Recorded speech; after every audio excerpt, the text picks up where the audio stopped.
నమో వెంకటేశాయ. ఏడుకొండలవాడ వెంకటరమణ గోవింద గోవింద. శ్రీ శ్రీనివాస శ్రీ వెంకటేశ గోవింద గోవింద. కలియుగ ప్రత్యక్ష దైవం శ్రీనివాస పరబ్రహ్మ అనుగ్రహ విశేషంతో శ్రీమద్భాగవతంలో సప్తమ స్కంధంలోని విశేషాలు మనం యథాశక్తి తెలుసుకుంటూ ఉన్నాం. నారాయణం నమస్కృత్య నరం చైవ నరోత్తమం దేవీం సరస్వతీం వ్యాసం తతో జయముదీరయేత్. ప్రహ్లాదుడు నృసింహస్వామిని ఆర్తితో భక్తితో స్తోత్రం చేస్తున్నాడు. ప్రహ్లాదుని స్తోత్రంలో ఉన్న సారాంశం ఏమిటి అంటే, పరమాత్మ ఈ జగత్తంతా వ్యాపించి ఉన్నాడు, అంతా భగవన్మయమే. అలా ఉన్న పరమాత్మను మనం తెలుసుకోవాలి. అలా తెలుసుకున్నట్టయితే తప్పనిసరిగా ఆయన చెంతకు మనం చేరుతాము. ఈ లోకం కన్నా మనం విశిష్టమైనటువంటి వాళ్ళము, అందరికన్నా గొప్పవాళ్ళము, అందరికంటే తక్కువ వాళ్ళము, ఇలాంటి భావాలేమీ లేకుండా అన్ని ప్రాణులు భగవత్ స్వరూపములే, భగవన్మయములే అనే ఆలోచన మనల్ని భగవంతుడికి దగ్గర చేస్తుంది అనే సారాంశాన్ని ప్రహ్లాదుడి ఈ స్తోత్రంలో చాలా స్పష్టంగా తెలియజేస్తూ ఉన్నాడు. బాలస్య నేహ శరణం పితరౌ నృసింహ నార్తస్య చాగదముదన్వతి మజ్జతో నౌః తప్తస్య తత్ప్రతివిధిర్య ఇహాంజసేష్టః తావద్విభో తనుభృతాం త్వదుపేక్షితానాం. భగవంతుని చల్లని చూపు మన మీద పడితే, ఆయనకి ఇష్టమైనట్లుగా గనక మనం ఉన్నట్లయితే ఆయనే అన్ని విధాల రక్షకుడై అనుగ్రహిస్తాడు. సామాన్యంగా మనకు కనిపించేటువంటి రక్షణలు నిజమైనవి కాదు. పిల్లవానికి తల్లిదండ్రులే రక్షణ అని మనం చూస్తున్నాం. కానీ తల్లిదండ్రుల కన్నా వెనక ఉండి అన్ని జీవుల్ని రక్షించేటువంటి వాడు పరమాత్మ. అదేవిధంగా అనారోగ్యం వచ్చినప్పుడు మనం వేసుకునేటువంటి ఔషధమో లేదా వైద్యుడో మనకి రక్షకుడని మనం భావన చేస్తాం. కానీ ఆ ఔషధంలోనూ ఆ వైద్యునిలోనూ లీనమై ఉండి మనని రక్షించేటువంటి వాడు పరమాత్ముడే. అదేవిధంగా సముద్రంలో ప్రయాణం చేసేటప్పుడు నౌక గనక సముద్రంలో మునిగిపోతూ ఉండే సందర్భంలో రక్షించేటువంటి వాడు కూడా ఆ పరమాత్ముడే. ఇలా మన జీవితంలో ఏ సందర్భంలో ఏ విధమైన రక్షణ మనకు లభించినా వాటన్నిటి వెనకాల ఉండి రక్షించేటువంటి వాడు పరమాత్ముడే. మనమేదో ప్రతీకారం చేస్తూ మనకు వచ్చిన కష్టానికి తగిన విధంగా ప్రతిక్రియ చేసి దాని నుంచి రక్షణ పొందుతున్నాం, ఇదంతా మన గొప్పతనం, మనమే కర్తలం అనే భావన చాలా పొరపాటు. మనం ఇష్టంగా చేసుకునేటువంటి ఆ రక్షణలు ఏవైతే ఉంటాయో ఆ రక్షణలన్నీ నిలబడాలి అంటే, మనం రక్షింపబడాలి అంటే అంతిమంగా ఉండవలసింది ఏమిటి అంటే పరమాత్ముని యొక్క చల్లని చూపు మన మీద ఉండాలి. తావద్విభో తనుభృతాం త్వదుపేక్షితానాం. అలా పరమాత్మ చూపు మన మీద లేకుండా ఆయన ఉపేక్ష చేసినట్లయితే మనం ఎన్ని రకాల ప్రయత్నించినా ఆ రక్షణలన్నీ తాత్కాలికమైపోతాయి, వాటి వల్ల శాశ్వతమైన ప్రయోజనం అనేది ఉండదు అని ప్రహ్లాదుడు చెబుతూ ఉన్నాడు. అలాగే ఇంకొక అద్భుతమైనటువంటి శ్లోకం, చక్కని తాత్పర్యము. యస్మిన్ యతో యర్హి యేన చ యస్య యస్మాత్ యస్మై యథా యదుత యస్త్వపరః పరో వా భావః కరోతి వికరోతి పృథక్ స్వభావః సంచోదితస్తదఖిలం భవత స్వరూపం. ఓ పరమాత్మ, అంతా నీ స్వరూపమే ఉంది. జీవులు లేచిన దగ్గర నుంచి పడుకునేదాకా ఈ లోకంలో ఎన్నో రకాలైన సంబంధాలు పెట్టుకుని ఉంటారు. ఆ సంబంధాల వశం వల్ల వాళ్ళు ఏమనుకుంటారు, తమకు కర్తలుగా ఉన్నటువంటి వాళ్ళు ఎవరో, మాకు నాయకుడు ఎవరో అని ఒక సామాన్యుణ్ణి తమకు ప్రతినిధిగా భావన చేస్తూ ఉంటారు. అదేవిధంగా కొంతమంది ఫలానా వాళ్ళని మనం ఆశ్రయిస్తేనే మన పని అవుతుంది అని ఒక పామరుణ్ణో సామాన్యుణ్ణో ఆశ్రయిస్తూ ఉంటారు. అతని చేతనే ఈ పని అవుతుంది అని మరికొంతమంది భావన చేస్తారు. అతడి కోసం, అతని కొరకు నేను ఏమైనా చెయ్యాల్సిందే అనుకుంటారు. అదేవిధంగా అతని వల్లనే ఇదంతా జరుగుతోంది అని భావన చేస్తారు. లేదా మనమంతా అతనికి సంబంధించిన వాళ్ళం, లేదా ఒక పదార్థానికి సంబంధించిన వాళ్ళం అని అనుకుంటూ ఉంటారు. అంతేకాకుండా అతని యందే అంతా అధీనమై ఉన్నది అని భావిస్తారు. ఇందులో చూడండి, వరుసగా మనం చెప్పుకున్న వాటిలో కర్త ఒకడున్నాడు, అతనిని ఆశ్రయించాలి. కర్త అనేది ప్రథమా విభక్తి. మనం తెలుగులో చదువుకుని ఉంటాం.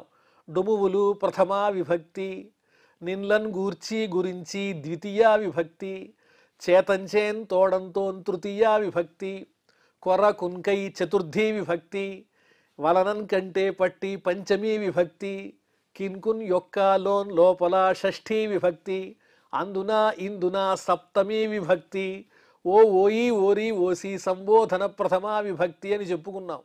ఇందులో మొత్తం 7 విభక్తులు ఉన్నాయి వ్యాకరణంలో.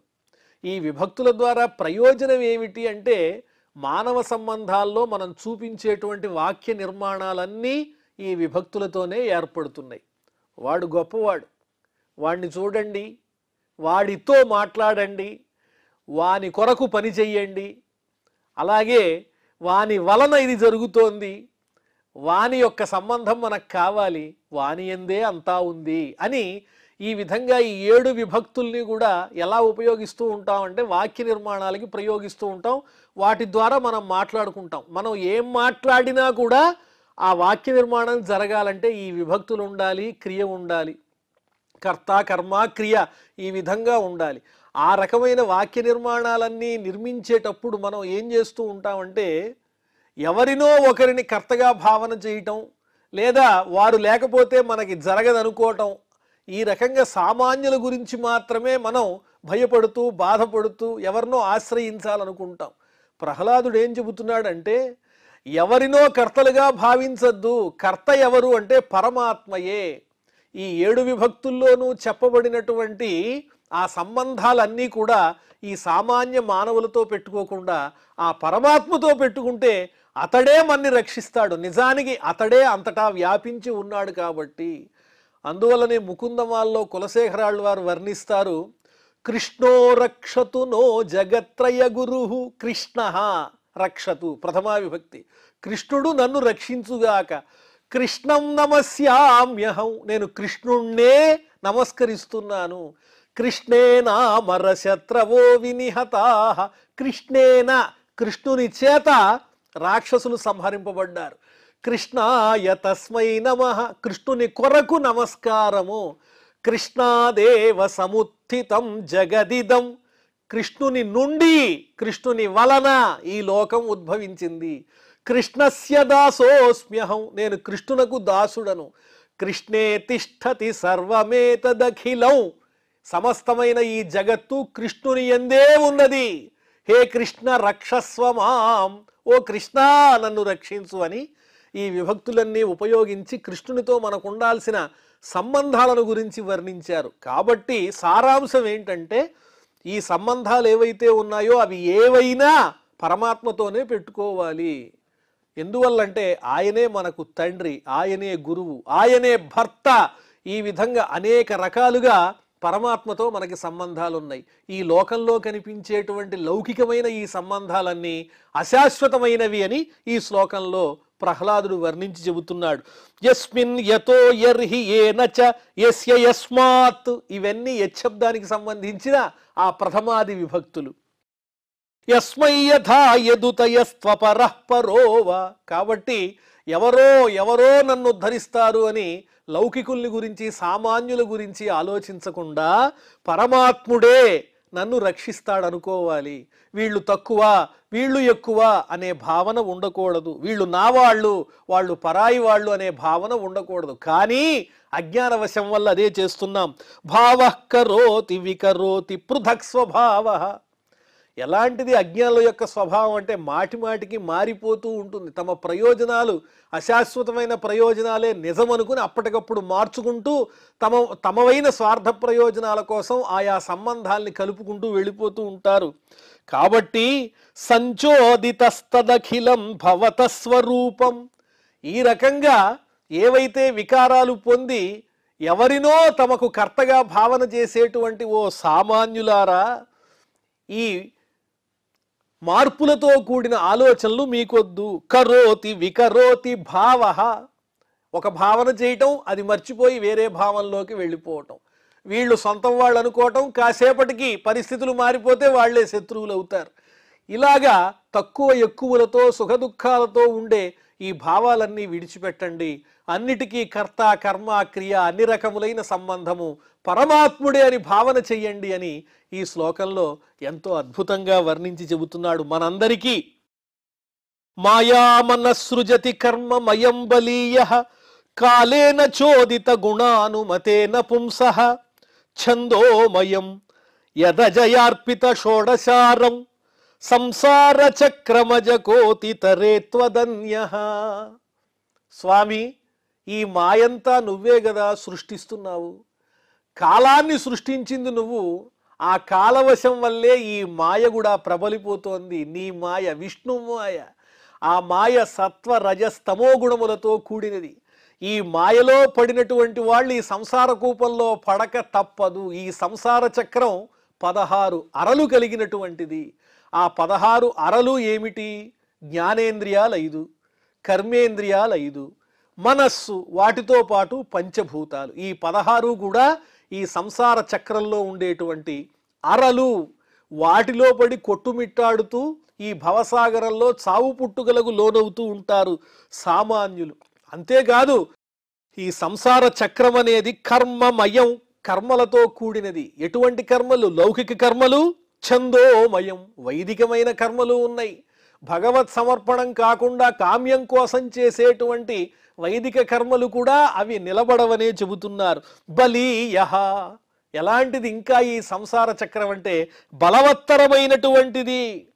ఇవన్నీ, ఈ మాయలన్నీ ఎవరి వల్ల జరుగుతున్నాయి? ఇంకెవరన్నా చేస్తున్నారా? లేదు లేదు, నీ లీలా విలాసంతో నువ్వే ఈ మాయలన్నింటినీ సృష్టిస్తున్నావు. నీ అనుగ్రహం లేకపోతే ఈ మాయాచక్రాన్ని దాటగలిగేవాడు ఎవడుంటాడు? కో అతితరేత్ త్వదన్య, నువ్వు గనక అనుగ్రహించకపోతే ఈ సంసార చక్రాన్ని దాటి వెళ్ళే అవకాశం ఎవరికీ కలగదు. కాబట్టి నన్ను ఈ చక్రం నుంచి బయటపడేయి అని ప్రహ్లాదుడు ప్రార్థిస్తున్నాడు. అదేవిధంగా సత్వం హి నిత్య విజితాత్మ గుణస్వధామ్న కాలో వశీకృత విసృజ్య విసర్గశక్తి చక్రే విసృష్టమజయేశ్వర షోడశారే నిష్పీడ్యమానముపకర్ష విభో ప్రపన్నం. నేను నిన్ను ప్రపన్నుండై వేడుకుంటున్నాను, వినయంతో భక్తితో నీ పాదాలను ఆశ్రయించి ఉన్నాను. నువ్వు ఎటువంటి వాడివి? పరమాత్మ. కాలః, కాలస్వరూపుడవు నీవే అయి ఉన్నావు. నిత్య విజితాత్మగుణః, సమస్తమైన ప్రకృతి కన్నా పరమైన అత్యద్భుతమైన కళ్యాణ గుణములు కలిగినటువంటి వాడివి. ప్రకృతి గుణములకు నీవు లోనవవు. ప్రకృతే పరః, ఈ మాయా గుణములు, సత్వరజస్తమో గుణాలు, అలాగే బుద్ధి గుణములు, ఇవేమి నీకంటవు. నువ్వు అంతకన్నా గొప్పవాడివి. నీ శక్తితో ఈ ప్రకృతికి పరుడవై ఉన్నావు నీవు. వశీకృత విసృజ్య విసర్గశక్తి, కార్యకారణ స్వరూపుడవై నీవే ఉన్నావు. కార్యం వేరు, కారణం వేరు కాదు, రెండూ ఒకటే. ఆ ఒకటి అనే పరిస్థితిని నీవే చూపిస్తూ ఉన్నావు. ఆ కార్యకారణ స్వరూపుడవు నీవే. అలాంటి నీవు చక్రే విసృష్టమజయేశ్వర షోడశారే, 16 అరలు కలిగిన ఈ సంసార చక్రంలో పడి ఉన్నటువంటి నన్ను, విడిచిపెట్టబడినటువంటి నన్ను, నిష్పీడ్యమానం, ఒక చెరకును ఏ విధంగా యంత్రంలో పెట్టి నొక్కితే అది బాగా పీడింపబడుతుందో అదే విధంగా నేను ఈ సంసార చక్రం వల్ల పీడింపబడుతూ ఉన్నాను. నేను ఈ దుఃఖాన్ని భరించలేను. కాబట్టి ఉపకర్ష విభో, ఈ సంసార చక్రం నుంచి నన్ను బయటికి తీయవా అని ప్రార్థిస్తున్నాడు. దృష్టామయ దివి విభో అఖిలధిష్ణ్యపానాం ఆయుశ్రియో విభవ ఇచ్చతి యాంజనోయం ఏస్మత్పితుః కుపితహాస విజృంభిత భ్రూ విస్ఫూర్జితేన లులితా సతుతే నిరస్తః.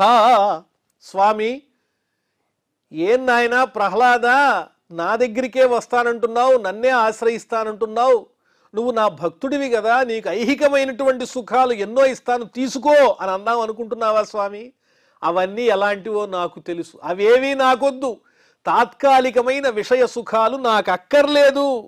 అఖిలధిష్ణ్యపానాం దృష్టామయ, సమస్తమైనటువంటి దిక్కులను పరిపాలించేటువంటి మహానుభావులైన దేవతల యొక్క స్థితి కూడా నేను చూచాను. వాళ్ళ యొక్క ఆయుహు శ్రియ విభవ, వాళ్ళ సంపదలు కానీ, ఆయుర్దాయం కానీ, ఐశ్వర్యం కానీ, సుఖభోగాలు కానీ, ఇవన్నీ కూడా నేను చూచాను. మయా దృష్ట, ఈ సంపదంతా నా చేత చూడబడిందే. కానీ లోకంలో అందరూ నేను ఇంద్రుల్లా ఉండాలి, చంద్రుల్లా ఉండాలి, భగవంతుడు నాకు అనుగ్రహం కలిగించి ఎదురుకుండా ప్రత్యక్షమైతే ఆయన్ని నేనేం కోరుకోవాలి? హిరణ్యకశిపుడు కోరాడుగా, నిత్య యవ్వనము, మరణం లేకపోవటము, సమస్తమైన సుఖాలు, చావు లేకపోవటము, అందరి మీద పెత్తనము, ఇవన్నీ సామాన్యులకు ఇష్టం లేకుండా ఉంటాయా? ఎవరికైనా పరమాత్ముడు ప్రత్యక్షమై మీకేం కావాలి అంటే కోరికల చిట్ట అంతు లేకుండా వస్తుంది. కాబట్టి అవన్నీ తాత్కాలికమైనవి. ఎన్ని పదవులు పొందినా అవి ఎప్పటికైనా నశించిపోయేవే. కాబట్టి ఓ పరమాత్మ, వాటి గురించి నాకు తెలుసు. ఈ ఇంద్రుడు మొదలైన వాళ్ళంతా ఈ పదవుల్లో పడి పోతూ ఉంటారు, మళ్ళీ పదవిలోకి వస్తూ ఉంటారు, మళ్ళీ పదవి పోగొట్టుకుంటూ ఉంటారు. ఇవన్నీ నిజమైనవి కాదు. కాబట్టి ఏస్మత్పితుః కుపితహాస విజృంభిత భ్రూ విస్ఫూర్జితేన, ఈ దేవేంద్రాదుల యొక్క పదవులు నా తండ్రి ఒక్కసారిగా కోపంతో వికటాట్టహాసం చేసి చూడంగానే ఊడిపోయినాయి. నా తండ్రి బ్రహ్మవరాలు పొంది ఆ ప్రభావంతో అలా చూస్తేనే వీళ్ళ పదవులు పోయాయంటే ఇక నీ అనుగ్రహం లేకపోతే చెప్పేదేముంది? అలాంటి నా తండ్రిని నీవు సంహరించావు, నీవెంత గొప్పవాడవు. సతుతే నిరస్తః, అలాంటి నా తండ్రి, నా తండ్రి యొక్క చూపు చేతనే ఈ దేవతల యొక్క అధికారాలన్నీ పోయాయో అలాంటి దుర్మార్గుడైన ఆ హిరణ్యకశిపుడు నీ చేత సంహరింపబడ్డాడు. కాబట్టి ఊడిపోయేటువంటి ఈ పదవుల మీద నాకు కాంక్ష లేదు. శాశ్వతమైన ప్రయోజనం నాకు కావాలి. ఏమిటా శాశ్వతమైన ప్రయోజనం అంటే నిన్ను ఆశ్రయించి సేవించటమే. తస్మాదమూహు తనుభృతా మహమాశిషోజ్ఞ ఆయుశ్రియం విభవమైంద్రియమావిరించాత్ నేచ్ఛామితే విలులితానురు విక్రమేణ కాలాత్మనోపనయమాం నిజభృత్య పార్శ్వం. కాబట్టి దేహం ధరించినటువంటి వాళ్ళందరూ కోరుకునేటువంటి గడ్డి పరకల్లాంటి ఈ ప్రయోజనాలు నాకు ఇష్టం లేదు. బ్రహ్మ మొదలు సామాన్యుని వరకు ఎవరు ఏ వరం కోరి ఏం పొందినా అవి ఎప్పటికైనా నశించిపోయేవే తప్ప శాశ్వతమైనవేమీ కాదు. నాకు బ్రహ్మ పదవి వద్దు, ఇంద్ర పదవి వద్దు, దిక్పాలకుల పదవి వద్దు. నువ్వే నాకు శరణు, నిన్ను ఆశ్రయించటమే నాకు కావాలి, నిన్ను భజించటమే నాకు కావాలి. ఏమాత్రము ఎడతెరిపి లేకుండా నా మనస్సులో నిత్యధారగా నీ పట్ల శ్రద్ధ కలగటమే నాకు కావాలి. ఈ ఆయుర్దాయము, సంపదలు ఇవేమీ నాకు అవసరం లేదు.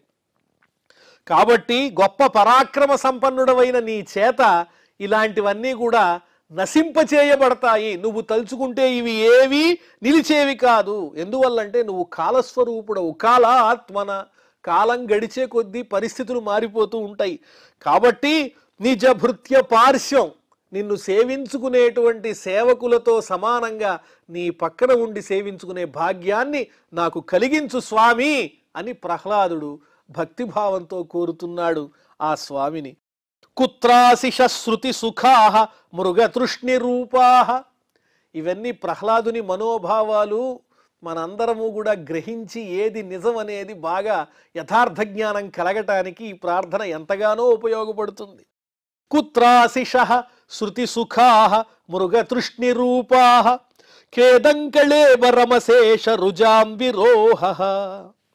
విషయ సుఖాలు, తాత్కాలికమైన విషయ సుఖాల విలువ ఏపాటిది? అవి ఎలాంటివి అంటే మృగతృష్ణి రూపాః, ఎండమావుల్లాంటివి. ఎండమావుల్లో నీళ్లు ఏ విధంగా అయితే ఉండవో ఈ కోరికల్లో కూడా నిజాయితీ లేదు. ఇవి నిలిచేవి కాదు శాశ్వతంగా. క్వేదం కళేబరం, ఈ శరీరం అంటారా ఇది ఎలాంటిది? అశేష రుజాం విరోహ, ఎన్నో రకాలైన రోగాలకు నిలయము, రోగాల పుట్ట ఈ దేహము, అశాశ్వతమైనది.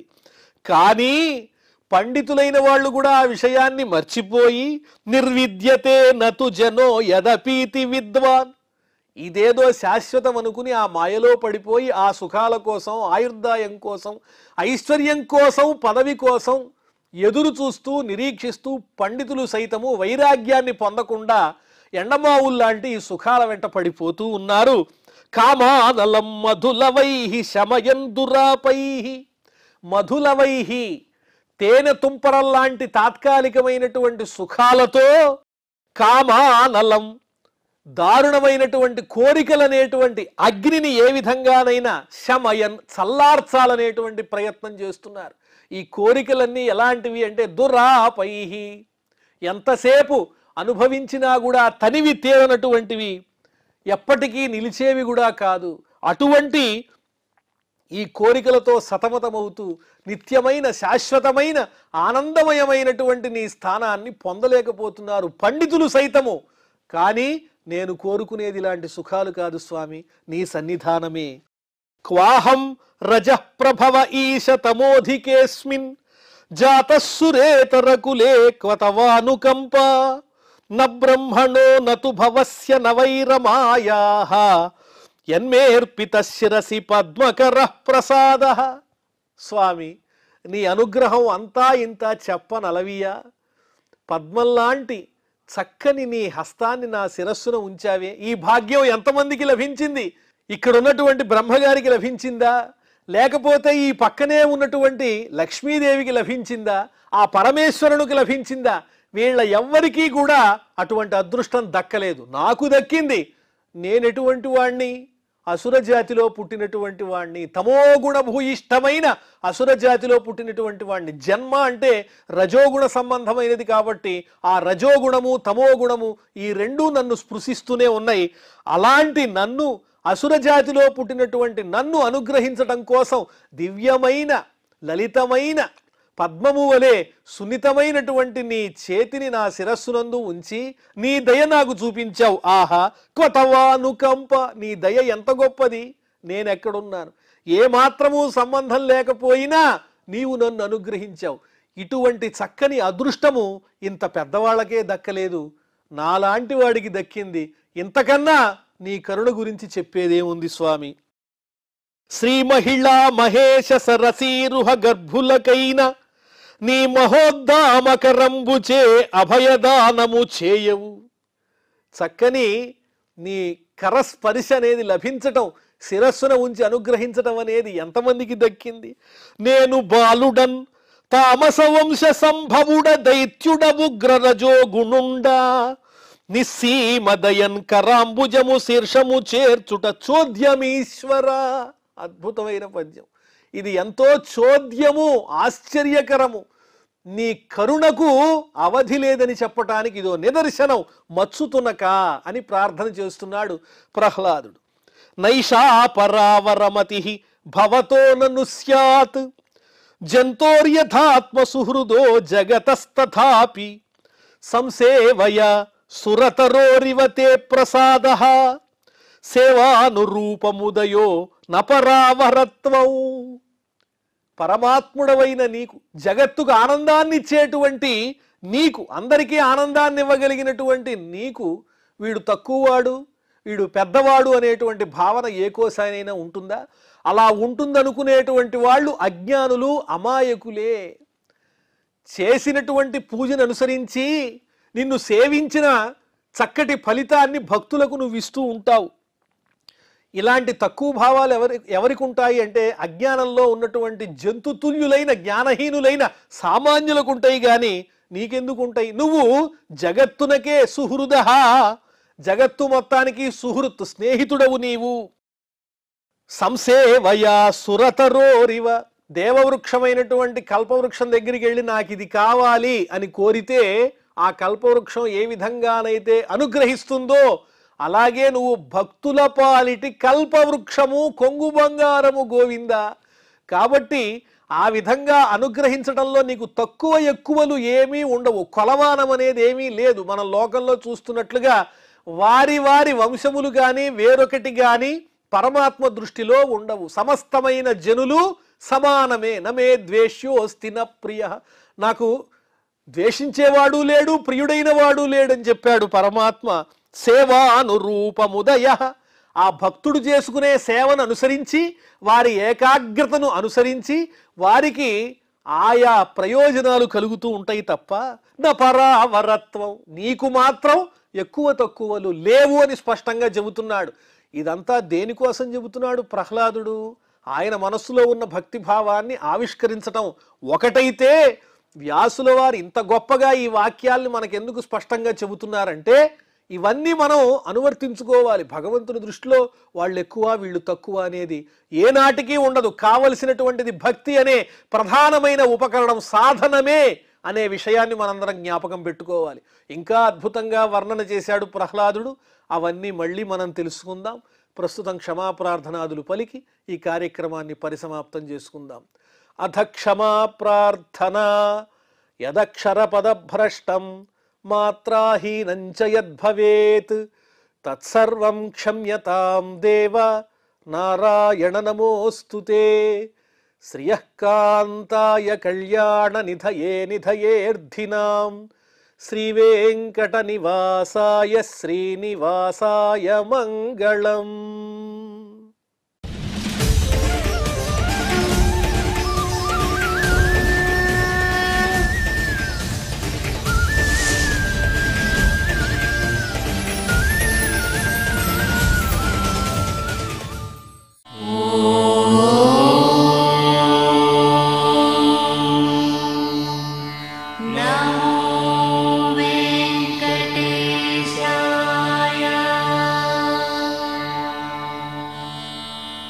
Oh